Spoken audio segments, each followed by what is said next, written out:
Esta era una paciente alrededor de 20, no más de 25 años, que entonces un día iba caminando por la calle y escuchó una sirena de ambulancia y salió corriendo. La disociación tiene una característica muy importante, que aquí vamos a empezar a entrar en que sí y que no. Porque luego hay muchos mitos que rondan en la disociación. Ay, ya vamos a hablar de eso también. Sí. El estado disociativo tiene una intención, y la intención es lo que la parte más primitiva diga. Me decía, yo cargo una navaja en mi mochila y no sabía por qué. Pero ella decía, es que si yo tengo la navaja, nadie más la puede tener.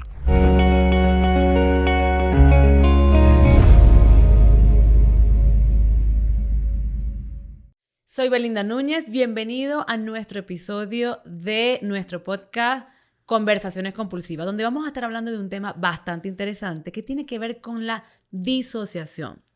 Para esto traes un invitado muy especial, especialista en la materia, nuestro querido maestro Tommy Andrade. Bienvenido. Belin, muchas gracias por la invitación a este podcast. La verdad es que creo que va a haber una charla increíble. Totalmente. Y pues gracias a todos también por escuchar este podcast donde van a encontrar mucha información relevante. Gracias. La verdad es que yo no podía pensar en otra persona cuando hablamos de este tema de disociación, desrealización, despersonalización, si no era contigo. Eres uno de los mejores en la materia que conozco que tiene que ver con traumas, con disociación, con este tipo de materia que todos nuestros pacientes saben que trabajo con ansiedad, TOC relacionado, y parte de la preocupación que tienen nuestros pacientes es, me disocio. O sea, pero quiero que empecemos a desmenuzar qué significa, qué es la disociación. Vamos desde el inicio, despacito. O sea, desde las vocales, A, E, I, O, U. A, E, I, O, U. Ok, perfecto. Para no disociarnos en el camino. Por favor, gracias. A ver, cuando hablamos de disociación tenemos que ir de la mano del estrés. Okay. Ya lo sabemos, el estrés es necesario para funcionar en la vida, el estrés necesitamos para poder movernos. El estrés en exceso comienza a ser una alerta, ¿sí? Las personas vamos construyendo nuestra vida por asociación. Okay. Aprendemos por asociación, ¿no? Que nos ponen una letra, A, I, O, U, y nos dicen, esta A, y nos ponen de hecho, algo la primera lectura que hace el niño es simbólica, es por la asociación.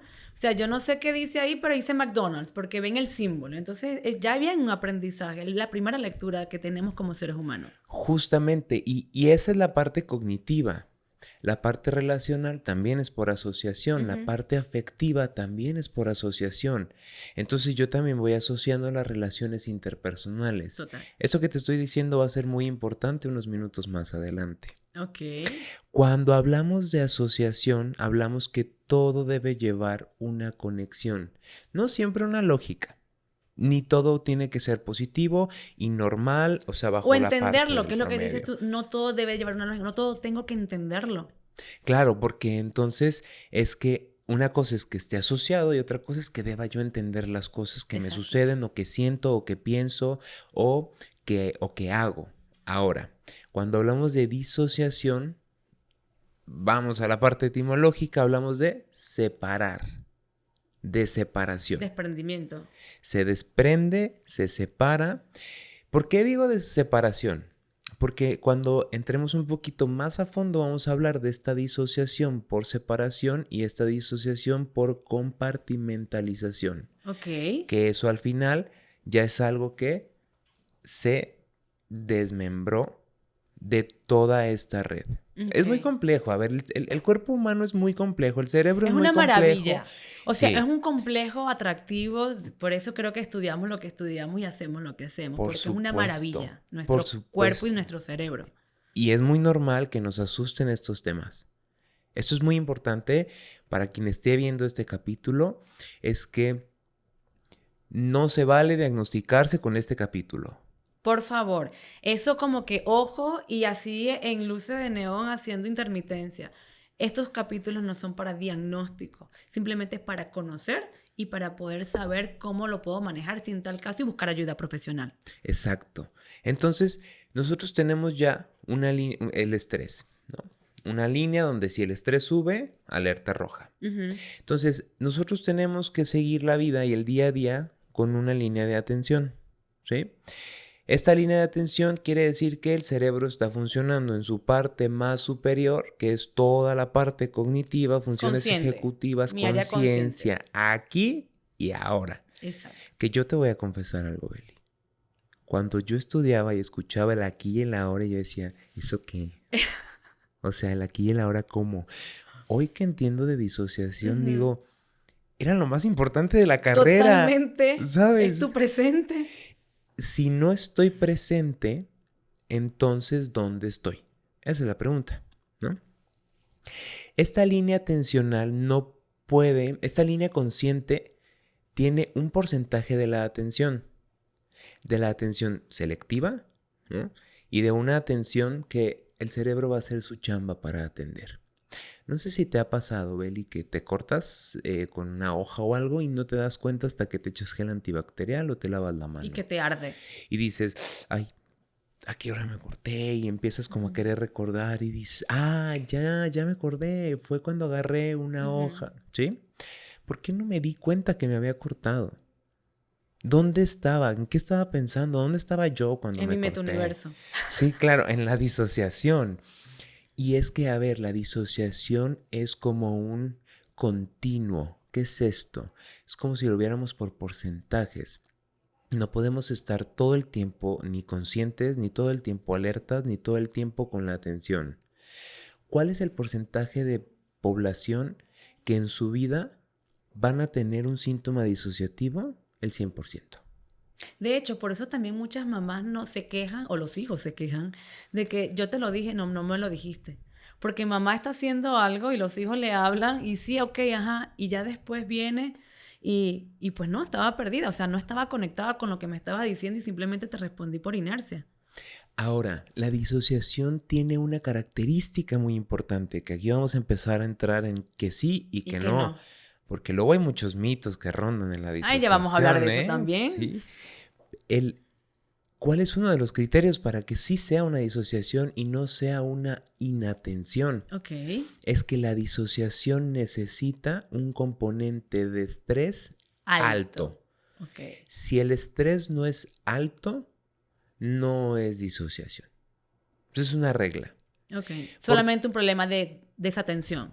Sí, y no que te estaba podría prestando atención y ni me acuerdo. Claro, porque una cosa es que podamos ser multitask, ¿no? Luego las mamás son increíblemente multitask y yo digo, ¿cómo le hacen?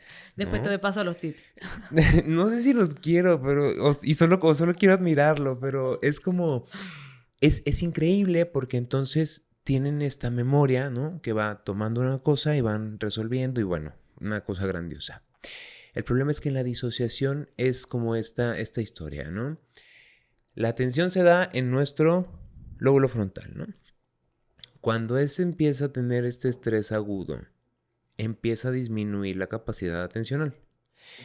Lo que quiere decir que es como si el lóbulo frontal, la corteza prefrontal dijera, yo no le entro. Claro. Esto es mucho estrés, yo no le entro. No quiero. No quiero. Niñito malcriado, no quiero prestar atención porque... Pero para nada. Me altera, claro. Y entonces, ¿qué sucede? Que el cerebro dice, no, pero alguien tiene que prestar atención a lo que está pasando. Sí, pero no le vamos a dar una explicación. Ok, entonces, como no hay atención, no hay memoria. No hay memoria explícita. ¿Qué es esto? La memoria a la que yo puedo recurrir, puedo entender, puedo explicar, puedo comprender. Y entonces hay algo que la disociación, de lo que la disociación se construye, que es la memoria implícita. Ok. En la disociación sí va a haber memoria implícita porque la memoria implícita no necesita atención para existir. Ahora, luego escuchamos el cuerpo tiene memoria. ¿Cómo es esto? Es que tenemos memoria muscular. No sé si a ti te ha pasado. A mí sí me ha pasado y les voy a contar. Es como, yo tengo una persona, ¿no? Que amo mucho, mi esposo, que luego me toma el hombro y yo siento bien. Bien bonito. Esto es una memoria muscular que quedó asociada a una emoción y a una persona. Exactamente. Que quedó asociado a algo bonito. Pero hablando de disociación, tenemos un estrés alto, entonces si alguien en ese momento hace esto, el cuerpo va a aprender este estímulo. Esta información que queda aquí nada más. No queda acá. Va a ser como un ancla, un activador. Exactamente. Ok. Eso es información disociada. Te lo estoy armando así, ahorita te voy a armar completo el concepto de disociación, porque no quiero que solo nos quedemos con la disociación que viene en el libro, donde tenemos despersonalización y desrealización. Ahorita quiero que desde lo más desmenuzado posible podamos comprender esta parte de la disociación como algo estructural y no como una sintomatología ansiosa, ¿sí? ¿Cómo es que vamos a tener esta información disociada? A través de los sentidos. La información que ingresa a nosotros a nivel sensorial son los 5 sentidos, ¿no? Aparte que todas las sensaciones internas. Eso, al momento que el neocórtex dice, que la parte del neocórtex en el frontal dice, yo no le entro porque si esto yo lo tengo guardado, lo voy a estar repitiendo muchas veces hasta que lo entendamos del por qué nos sucedió esto que nos generó tanto estrés. Entonces yo no juego. Y entonces toda la información, todos los estímulos siguen entrando, pero se siguen registrando. La pregunta es, ¿dónde está esa información? Justo donde fue recibida. Llámese memoria muscular, algo sensorial, llámese algo visual, olfativo, gustativo. Ahí quedó. Y en estructuras cerebrales, obviamente, pero no quedó en la atención y no quedó en la memoria explícita. Como el estrés era tan alto, el cerebro entra en un modo, vamos a defendernos. El cerebro es muy práctico para pensar. ¿Estoy en peligro? Me voy a morir. ¿No estoy en peligro? Vamos a vivir. Así simple, o sea. Fácil. Y tú dices, no, espérate, no. No es así. Puedes estar en peligro y no morir. Puedes tener una sensación de peligro y no te vas a morir. Que ahí es donde nos vamos con nuestros pacientes TOC. Claro. Ok, con esta idea obsesiva que llega de manera recurrente y que obviamente nos pone en peligro y nos activa todo nuestro cerebro emocional. Y que ese es el trabajo muy interesante, que es que nosotros podamos entender que podemos decirle al cerebro, ¿paras? No nos vamos a morir. Calma. Algún día, no hoy. No, hoy no. Hoy estamos grabando. Pero es como esta parte entonces donde el cerebro, como no tiene la información de lo que sucedió, porque solo tiene la información sensorial, digámoslo en crudo, solo la información sensorial tal cual entró, entonces lo que hace es, vamos, no sé, pensemos en que había un cuchillo o en que había algunas cosas y peligroso. Y entonces, como la corteza prefrontal no está jugando, dice, nada, ¿no? Entonces, cuando yo veo un cuchillo, entro en un estrés agudo. Me activo. Esos son síntomas disociativos, ¿sí? Y entonces digo, es que no sé por qué cada vez que voy a un restaurante donde parten las cosas ahí enfrente, me tengo que ir del lugar. Sí, y pasa mucho, ¿sabes? Que el paciente te dice, no sé por qué me siento así, no sé por qué estoy ansioso o no sé por qué empecé con una taquicardia. Todo estaba bien. O sea, estoy tranquila, estoy en la casa o estoy en un restaurante o salí a la plaza y me empecé a sentir así de ansiosa o estresada. Yo te he escuchado en tus conferencias maravillosa cuando hablas del easy. Ajá. Cuando hablamos de disociación hablamos del no sé por qué. Ok.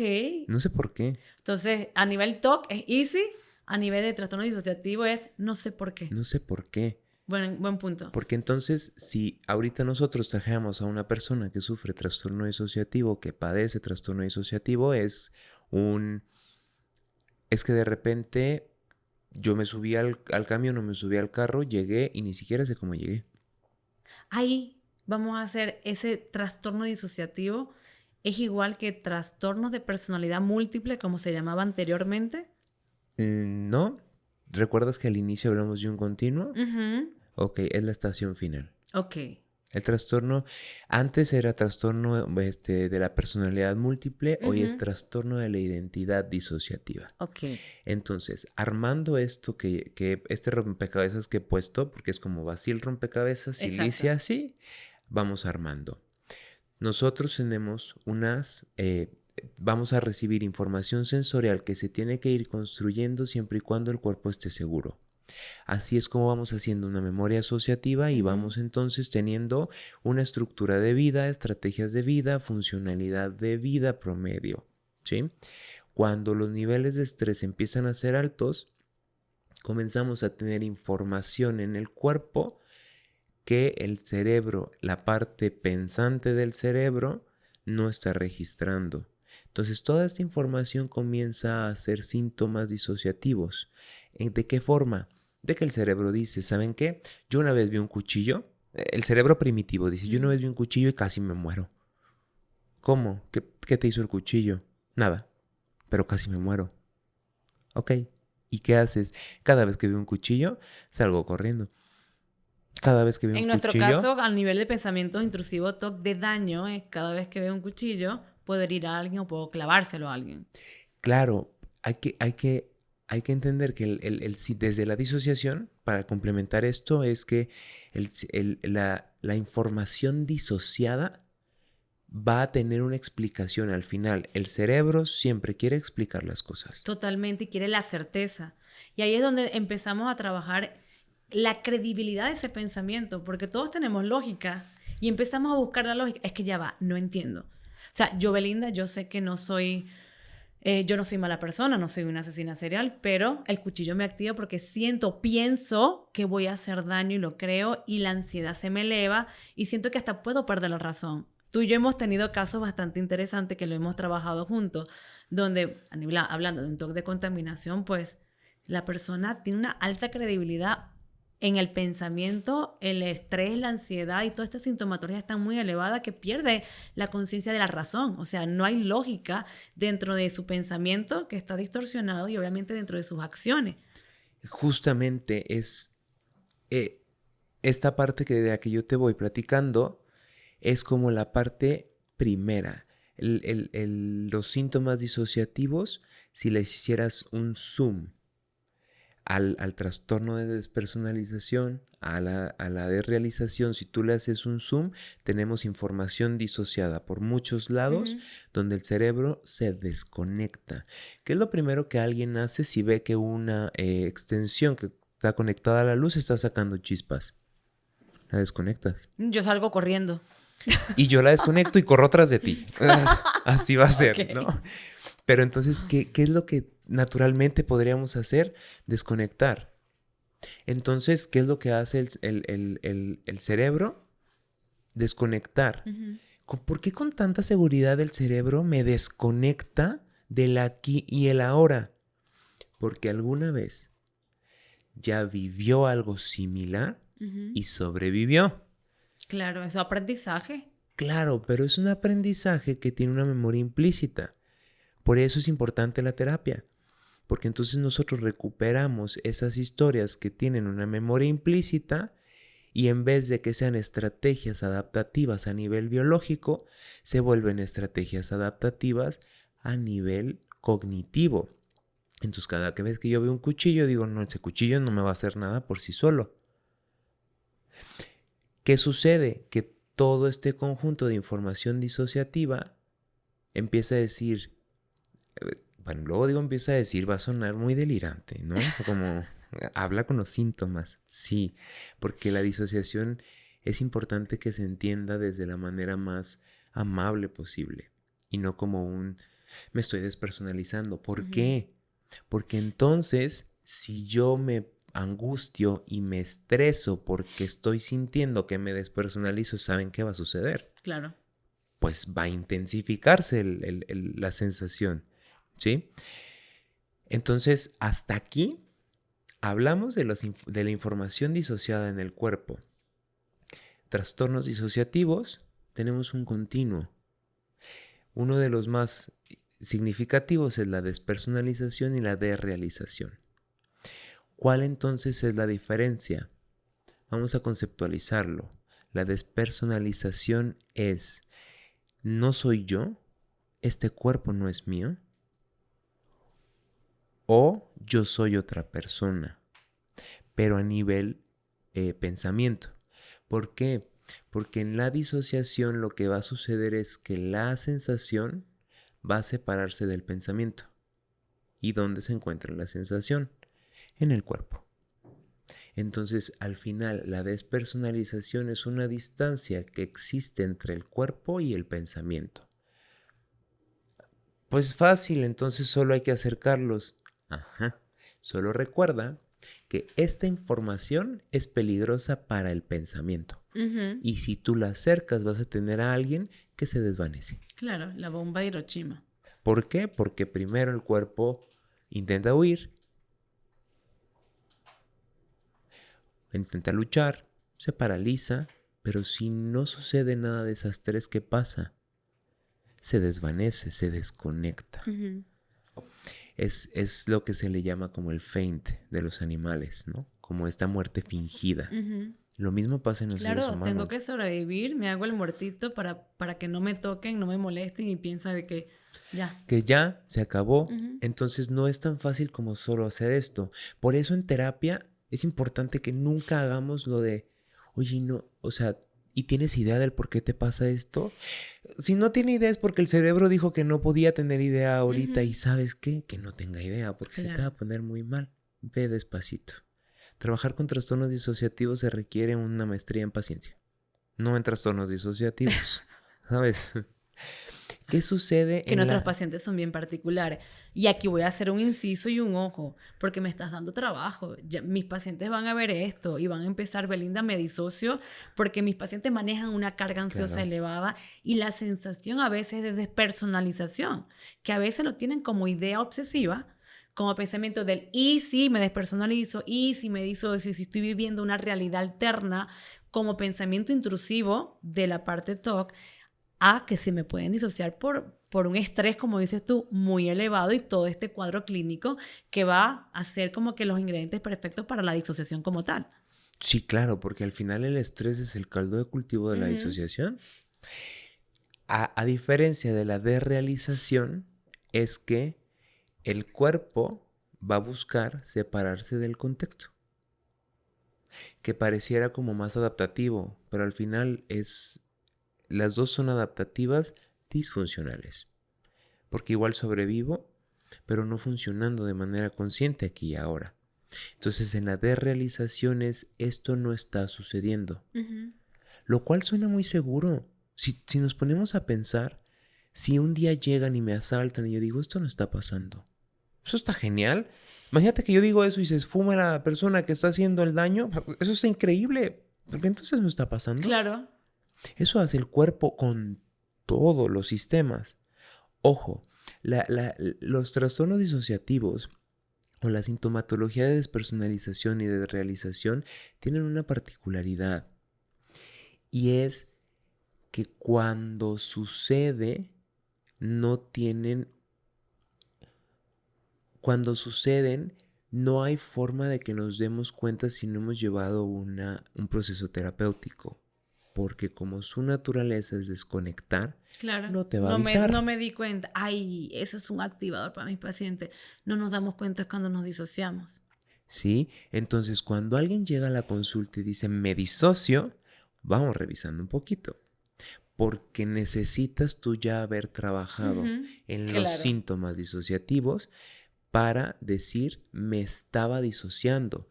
Y vamos a estar claro que la mayoría no lo ha trabajado. Es correcto. Y hay algo que es lo más conocido, que es el grounding, que es como hacer tierra acá, ¿no? Que tiene que ver con cuestiones de nombra 5 objetos. Que se trabaja mucho el grounding para trastornos de pánico, cuando el paciente está muy alterado con nuestras sintomatologías y necesito traerte aquí. El sentir, el oler, el tocar, la parte gustativa, trabajar con los sentidos, como dices tú, del aquí y del ahora. Los sentidos con un componente muy importante y es exponenciar la parte cognitiva. ¿Por qué? Alguna vez en un curso me decían, si tú tienes entonces un paciente disociado, tira de lo cognitivo. Yo decía, tira de lo cognitivo. tira de lo cognitivo, ¿no? Entonces, trabajando con una paciente, yo decía, tiro de lo cognitivo. ¿Qué hago, no? Tiro de lo ¿Cómo? cognitivo. ¿Cómo? Entonces, ella decía, usa las capitales mundiales, que ni tú te sepas. Porque entonces eso va a hacer que el estímulo cognitivo sea mucho más intenso que la sensación que se está teniendo de perturbación. Porque, ojo, el cerebro no tiene la capacidad de prestar atención a dos estímulos al mismo tiempo. Va a prestar atención al estímulo más intenso. ¿Eso qué quiere decir? Que cuando yo empiezo a tirar de lo cognitivo y entonces yo le digo, ¿cuál es la capital de Madagascar? ¿De qué? De Madagascar. Y entonces de Timbuktu, ¿qué? Sí, pues la capital de Turkmenistán. Tommy, ¿qué? Exacto. Ya estás regresando acá. Claro, ya te estoy trayendo. Claro, así entonces, como que con algo extraño, pero me estás trayendo. Eso es tirar de lo cognitivo. Exacto. Y dije, ya entendí, qué padre quiero, ¿sabes? Porque entonces, ¿qué sucede? Que yo ya no tengo un cuerpo activado con diferente información que no está organizada. ¿Por qué no está organizada? Porque está disociada. Porque no está asociada. No está asociada. El cuchillo del que hablábamos no está asociado a una experiencia que terminó bien. ¿Por qué no está asociada? Bueno, porque la disociación tiene otra cosa muy particular. El evento no ha terminado. Los eventos de estrés altos, donde se registró información disociada, no han terminado. Y hay que terminarlos en terapia. Y que el cuerpo sepa que ya terminó. Y entonces esta separación, donde el cuerpo dice, yo tengo toda la información, yo sé cómo sobrevivimos al cuchillo. Y la mente dice, jole, ¿qué hacemos? Y dices, ¿nos atrevemos? No sé, nada, o sí. Y entonces dice, oye, cuerpo, ya acabó. ¿Cómo que acabó? Si el cuchillo no te hizo nada. ¿Cómo? Claro que esto que te estoy contando lleva meses. Claro, ¿no? exacto. No es como que tengamos una conversación con nosotros y ya. Primera sesión, solventamos la situación. Porque entonces, ¿qué voy a hacer? Voy a empezar a juntar y ya tuvo un fin. Entonces, la próxima vez que yo tenga un cuchillo, voy a empezar a tener sensaciones corporales que voy a decir, no tienen que ver con esto que estoy viendo ahorita. Tienen que ver con algo que pasó, que no morí y que ya terminó. Y que alguien les puedan decir, obviamente no moriste. Sí, pero acuérdate que solo la parte de arriba del cerebro es la que puede tener esta cognición. El resto del cuerpo no. El resto del cuerpo siente solamente. Y siente que se muere cuando se perturba. Por eso tenemos que entrenar. Para el insight y la conciencia. Y por eso la terapia no es una sesión donde yo tengo un café y platico contigo. Ahora, Tommy, un caso en particular que nos comparta, hemos trabajado algunos casos que tienen que ver con la parte de TOC, algún caso que tú, o sea, sabemos que trabajas trauma y que trabajas trastorno disociativo y sabemos de que es complicado cada uno de ellos, cada uno tiene una particularidad, pero un caso que te haya marcado, que puedas compartirnos y ver cómo fue la intervención y el abordaje. Obvio, o sea, de una manera que podamos entender y que podamos traducir a nuestro lenguaje para que todos nos entiendan. Sí, claro. Digo, espero que hasta ahorita vaya siendo muy entendible para el público, para aquellos que escuchan. Los casos de disociación no llegan por disociación, ¿no? Llegan porque algo me sucede, algo me pasa. Te cuento. La mayoría es un estrés postraumático que detonó, ¿no? Esta era una paciente alrededor de no más de 25 años, que entonces un día iba caminando por la calle y escuchó una sirena de ambulancia y salió corriendo. Y cruzaba calles y cruzaba todo y no se fijaba en qué estaba pasando. Iba con un familiar. Evidentemente el familiar pues la perseguía. Claro. Y entonces de repente es que la iba persiguiendo hasta que la paciente logró detenerse un momento porque escuchó otro estímulo, un ruido fuerte, y entonces ¿Qué fue la se que la detuvo. trajo? Claro, pero entonces no la trajo tan completo, porque hablando del continuo disociativo, es que ya cuando tenemos un trastorno disociativo, hay información que está separada, como es toda la que hablamos, es información por separación.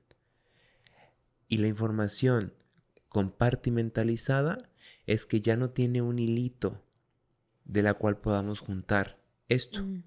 Es que ya se hace como una sección aparte a nivel identitario, aunque no le demos una identidad o no adaptemos mucho esta información, la información está en otro lugar. Para llegar a ese lugar tenemos que no ser conscientes. Claro. Entonces pasa esto y entra este modo seguro.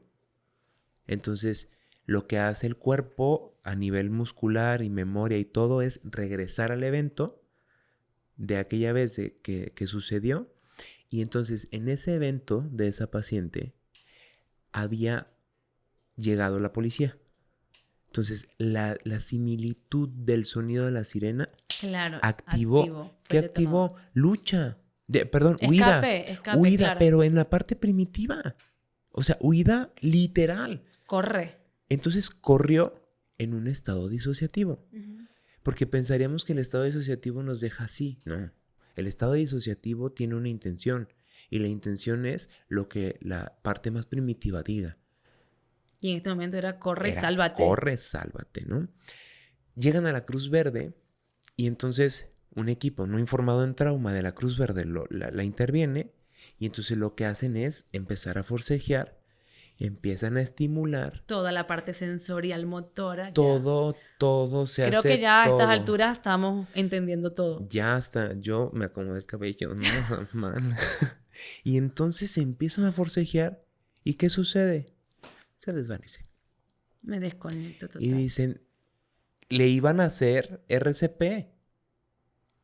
¿Por qué? Porque entonces tenía ya un monitor puesto, ¿no? Para estar monitoreando signos vitales. Pero pasa algo muy interesante con los pacientes disociados. Y es que hay veces que no registran signos vitales. Ok. Que lo hemos visto de repente mucho en películas. Yo lo veía en películas y yo decía, qué por show, favor. qué hollywoodense. Ajá, dices, no estén desinformando a las personas, ¿no? Yo me enojaba. No, bueno, no es cierto. Porque si te hago un paréntesis de otro caso, una paciente a la que le tenían que tomar un cardiograma, ya ves que ponen como... Pero en sus muñecas y en sus tobillos había asociado, en esta memoria implícita, había guardado información sensorial perturbadora. Entonces, cuando ponían esto, me ¡pum!, desconecto se iba, total. Y entonces el electro marcaba nada. Y entonces el cardio me decía, tenemos que trasladarle. Y yo le decía, tenemos que calmarnos. Y todo. ¿no? Tenemos que calmarnos. Entonces ya hablaba con la terapeuta, con la maestra Karina, y le decía, Cari, pasa esto. Y ya daba sus instrucciones con su paciente. Volviendo a la paciente, es que la paciente sale de la Cruz Verde, la canalizan, le ponen un calmante, no le dan RCP, porque alguien les iluminó ahí en la sala del hospital, y llega a consulta. Entonces me dice, es que, pues el motivo de consulta es que un día salí corriendo. Y yo, vamos explorando poco a poco. Dime si te sucede que de repente dejas cosas en algún lugar, y no recuerdas cómo llegaron ahí. Sí. Sí, es que a veces en mi casa digo, ¿quién trajo esta agua? Si yo no tomo de esa agua, ¿sabes? Y no vivo con nadie. Era mi primera preocupación. Yo dije, pero te vas ahorita a vivir con alguien ya, ¿no? En mi mente, ¿no? Y entonces era como, bueno, ¿y sabes qué, Tommy? A veces llego a lugares y no sé cómo llegué. Pero sé que llegué. Se desconectaba con frecuencia. Se desconectaba con mucha frecuencia, ¿no? Y entonces era como, ¿recuerdas ese momento que saliste tú corriendo? ¿Del por qué estás acá? Sí recuerdo que desperté en la Cruz Verde. Antes de eso, ¿qué recuerdas? Iba caminando. O sea, el evento de la corrida nunca lo registró. No se registró. En su atención, memoria, nada. Nada, no había registro alguno. Y no hubo, ¿eh? Y qué bueno. ¿Para qué lo ¿Para qué? necesitábamos? Porque en realidad lo que necesitábamos era el evento base. Ujú. Cuando hablamos de trastornos disociativos, hablamos de eventos bases. ¿En qué momento se instalaron la información Claro, la disociativa raíz. que activa esos gatillos que son activadores de la información disociada? ¿Sí? Que yo sé que a lo mejor esto rompe mucho el paradigma de agarrar el manual de diagnóstico y ver despersonalización y de Y realización. ya, y ahí Y quedó. ya. Es un mundo la disociación. Ujú. Entonces, con esta paciente lo que empezamos a hacer es terapia MDR. Empezamos a hacer la fase de instalar seguridad. Y entonces no podíamos, Beli. Yo decía, ¿por qué no podemos instalar seguridad? Pues es la fase de seguridad, pues aquí está en el manual, ¿qué está Ujú. pasando? Bueno, pues es que era inseguro. Cuando yo le decía, respira profundo, las respiraciones, los movimientos Estaba asociada. estaba asociado a lo que había sucedido y entonces había ciertas posturas que volvían a activar los estados disociativos y se quedaba así, la pupila se dilataba y entonces estaba como en este estado que entran de estar como si fuera una hiperalerta, pero están paralizados. Por eso es bien importante saber que no todos los pacientes son de librito, son de manual, ¿no? O sea, nos enseñan en la carrera o en la maestría una información y los pacientes nos llegan totalmente diferente y el abordaje a veces tienes que ser muy habilidoso con tu ojo clínico y como especialista para poder abordarlo, si no hacemos más daño de lo que podemos ayudar. Sí, el manual es para nosotros, no para el paciente. No para el paciente. Eso es lo Exacto. que yo digo. Por lo menos en trastornos disociativos, es el Ujú. manual es para ti, para que te cuestiones lo que estás haciendo. Ujú. Porque si no terminamos cuestionando lo que el paciente hace con lo que le pasa, ¿no? Porque aprendí en el librito, en el manual esto y no me está... Claro. Entonces, cuando yo empiezo a hacer con ella estiraciones corporales, empieza a instalarse las fases de seguridad. Entonces, claro, ¿por qué? Porque estos son estímulos que Ujú. yo puedo controlar y que no son peligrosos. La respiración sí lo La era. respiración era peligrosa para la paciente, ¿no? Y lo entendí en ese momento. Entonces, cuando hablamos de este tratamiento, empiezo a hacer las fases, empezamos a revisar y hubo un evento. Claro. Hubo un evento, un tipo de abuso, donde llegó la patrulla, donde hubo un El cuchillo, sonido y la donde hubo un carro rojo, y entonces ella empezaba a decir, por eso, cada que yo veo que pasa un carro rojo, me pegaba a la pared y y no no entendía entendía por por qué. qué, ¿no? Y entonces yo decía, ok, pero, y entonces, ¿y ahora qué? Lo que teníamos que hacer era desensibilización y reprocesamiento de los estímulos, porque todo eso era información disociativa.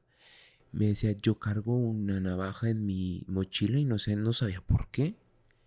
Y era su mecanismo de protección inconsciente. Fíjate que, por una parte, claro, sí, lo sabemos, Ajá. pero ella decía, es que si yo tengo la navaja, nadie más la puede tener. Ah, ok. Y yo dije, ok, yo pensé lo mismo. Sí, y nos pasa que a veces, como terapeuta o especialista, nos vamos por lo más lógico, pero recuerden, nuestra lógica no es la del paciente y ahí es donde nos cuestionamos. Porque yo dije, claro, pues es que es para que se pueda defender. No valiera, porque si ella tenía la navaja, Total. no la tenía la otra persona, ¿no? Sí, te entiendo perfectamente porque nos pasa mucho en nuestros pacientes. Y entonces yo dije, ok, y entonces ya, bueno, en la parte de la resolución con esta paciente, ella se llevó al finalizar, estoy hablando de un tratamiento como de 6 meses, 6, 7 meses, porque entonces venían ideas de muerte que son parte de la información disociada. Podríamos hablar 10 horas de la No, disociación. ya estoy clara, ya. Esto creo que va a ser primera parte, episodio 1, porque tenemos que hacer un episodio 2, o sea, ya te comprometo. Yo ya acepto. Y entonces esta evolución, ella se lleva el inventario de sensaciones seguras e inseguras de su cuerpo. Claro. Porque eso hace que de las redes de memoria patogénicas, que así se llama, en donde está guardada esta información disociada, puedan convertirse en redes de memoria adaptativas. Uh-huh. Y entonces yo diga, cada vez que veo una navaja, siento que llega un golpe al pecho, pero no me voy. Me quedo aquí, tolero el aprendo a malestar, sentirlo. lo tolero, porque, a ver, la terapia no quita el malestar. Ujú. Tenemos que aprender a sentirlo. Exactamente, porque la vida tiene malestar y tiene bienestar y tiene cosas que se gozan y cosas que no, y así de eso va la vida, ¿no? Ujú.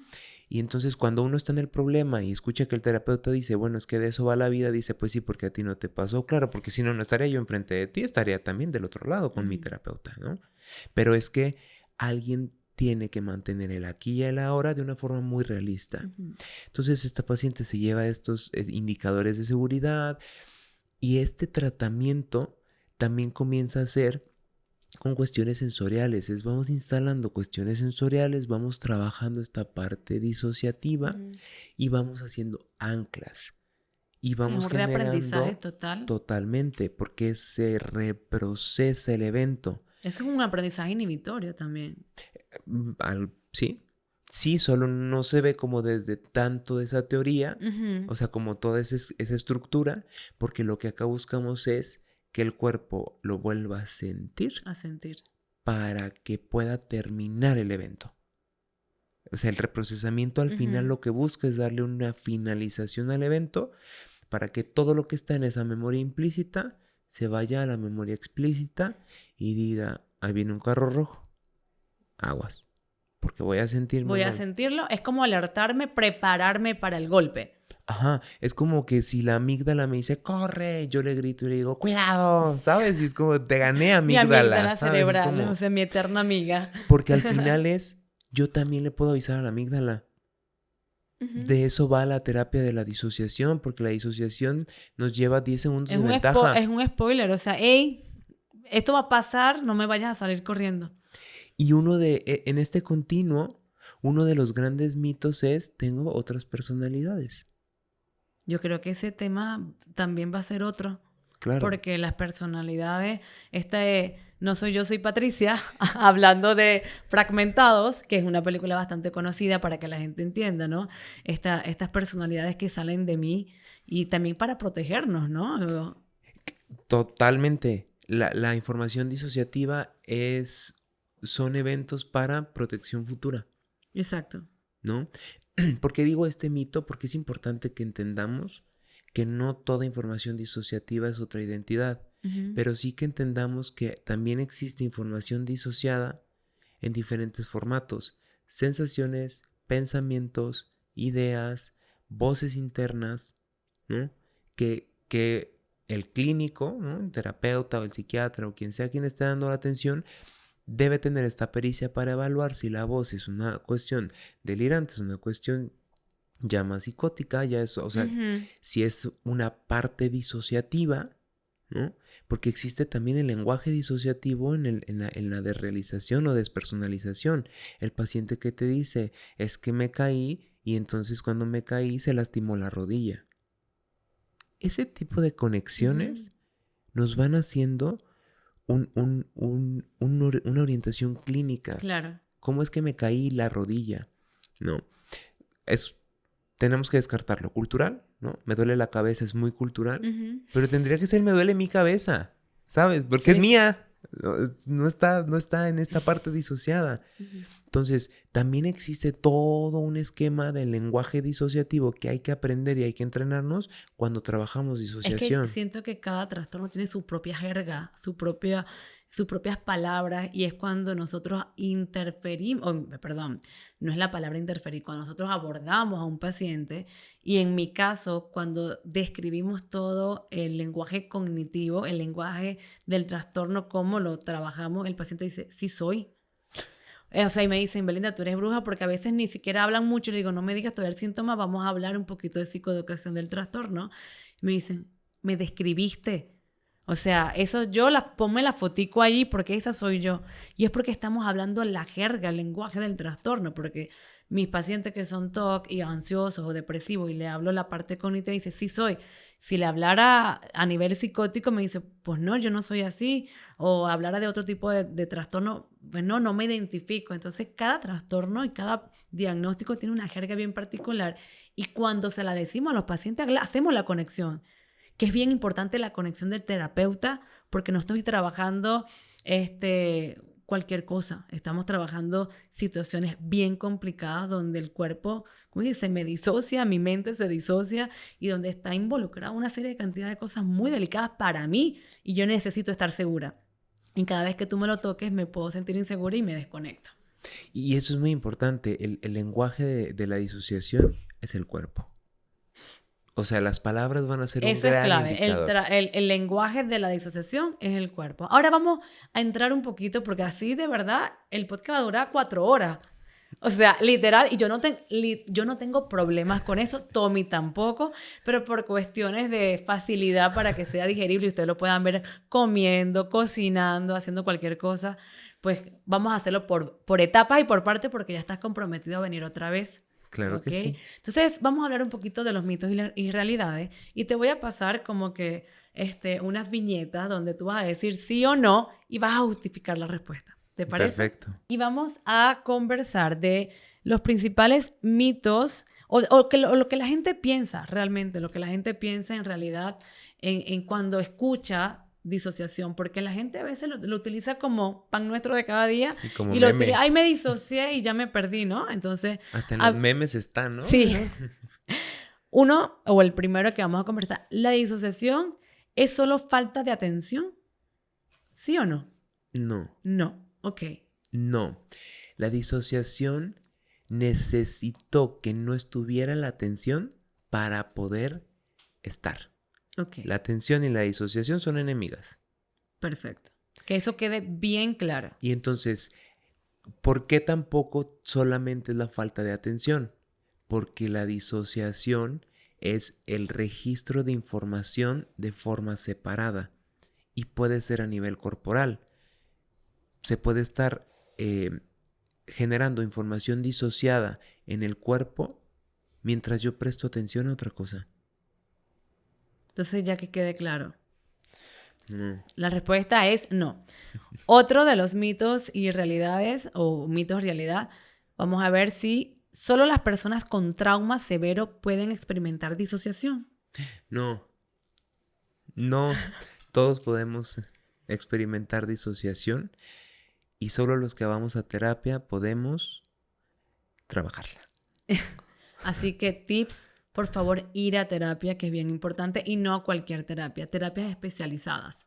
Porque luego, a ver, TOC, TDA, estrés postraumático, comparten unos traslapes diagnósticos enriquecedores. Total. Como para hacer una cosa tremenda si no sé lo que estoy haciendo como terapeuta. Entonces, Ciertamente. el paciente que busque un terapeuta certificado y los terapeutas, por favor, a certificarse. Eso también lo colocamos así como que con banderilla roja. Tenemos como nosotros especialistas un compromiso. No estamos trabajando a nivel administrativo en una empresa. Estamos trabajando con seres humanos y estamos trabajando con seres humanos que están sufriendo, que están pasándola muy mal y que están buscando y confiando en nuestro profesionalismo y tenemos que buscar las certificaciones, aprender cada día más. Yo siempre he dicho que a veces no voy a estudiar y seguimos estudiando y seguimos creándonos cursos y capacitándonos porque es un compromiso que tenemos como profesionales con mi paciente. O sea, yo meter la pata con mi paciente digo, no me lo permito. No me lo permito y si lo hago es sin querer queriendo en el sentido de que, pues no quiero hacerlo, ¿ok? Otra de las preguntas, ¿la disociación es un mecanismo de defensa del cerebro? Sí. Sí es un mecanismo biológico de defensa. Porque no quiero que se vaya a confundir como con los mecanismos de defensa del psicoanálisis. Es un mecanismo de defensa, más que de defensa es de protección. De protección. ¿No? Lo que pasa es que utilizamos el mecanismo de defensa. O sea, sí, pero no. ¿Se puede eso? Sí. Tengo que hacer uno sí, pero no también. Por favor, necesito para la parte 2 otra paleta. O sea, ¿es un mecanismo de protección? Sí. Ok, entonces no es un mecanismo de defensa, es un mecanismo de protección. Claro, porque hay que recordar que el cerebro se dedica a protegernos. No, y es un instinto básico natural, quiero estar a salvo. Claro. Ok. Si tengo episodios de disociación, ¿significa que tengo un trastorno mental grave? O sí, sea, pero a ver, no. Otra vez.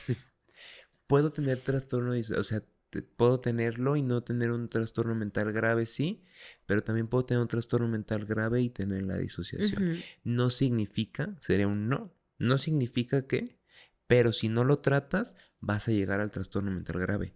Ok. ¿Sabes? O sea, es porque es un continuo, no para. La disociación no para. Si ya tenemos rasgos o trastorno disociativo, va a seguir. ¿Por qué? Porque el estrés no va a parar. La vida no va a decir, mira, él tiene trastorno disociativo, entonces que a él no le pase nada. Yo sé que la vida no habla, pero en mi cabeza sí pasa. ¿Y la disociación siempre requiere medicación para tratarse? No, esto está muy emocionante. Ok. No. Muchas veces por eso hay que hacer alianza con los psiquiatras, las psiquiatras, porque si yo envío a un paciente a tratamiento psiquiátrico y me medican síntomas, no pueden medicar la disociación. O sea, la disociación no es algo que se medique. Lo que sí se puede es medicar el síntoma que activa la disociación y entonces yo ya no tengo nada con qué trabajar. Entonces es como con mucho cuidado. Con mucho cuidado. Entonces, mira, la verdad que este es un tema súper interesante, un tema que nos llena, a mí como especialista de la salud mental, yo estoy así, ¿sabes qué es difícil? Que yo no hable. Es difícil que yo no intervenga y no esté en el diálogo, pero es que has dado una clase magistral que hasta yo estoy aprendiendo. De hecho, ya te dije, voy a hacer mis estudios y mi diplomado en trauma y disociación, porque es que necesitamos seguir aprendiendo porque no nos llegan trastornos únicos. El trastorno obsesivo compulsivo, que es el que trabajamos, y la ansiedad, los trastornos de ansiedad, son trastornos que vienen con muchas veces características o síntomas disociativos y tenemos que seguir, ver cómo lo trabajamos. Y en muchos de los casos, porque se lo he dicho a Tommy, cuando tengo un paciente muy complicado, Tommy, una semana tú y una semana yo trabajo mi especialidad, tú trabajas la tuya, porque tenemos que hacer equipo, como tú dices, con psiquiatras, con otros colegas que puedan abordar de la mejor manera otros síntomas que yo no estoy dispuesto, y si trabajamos en conjunto podemos hacer una buena mancuerna porque nuestro objetivo siempre es el bienestar del paciente. Entonces, a nivel de resumen, yo me quedo con que la atención y la disociación son enemigas. ¿Ok? Es correcto. De que no siempre... Sí. ¿Viste? O sea, es que la verdad es que hablar con este colega es súper rico. O sea, aquí podemos tardar horas.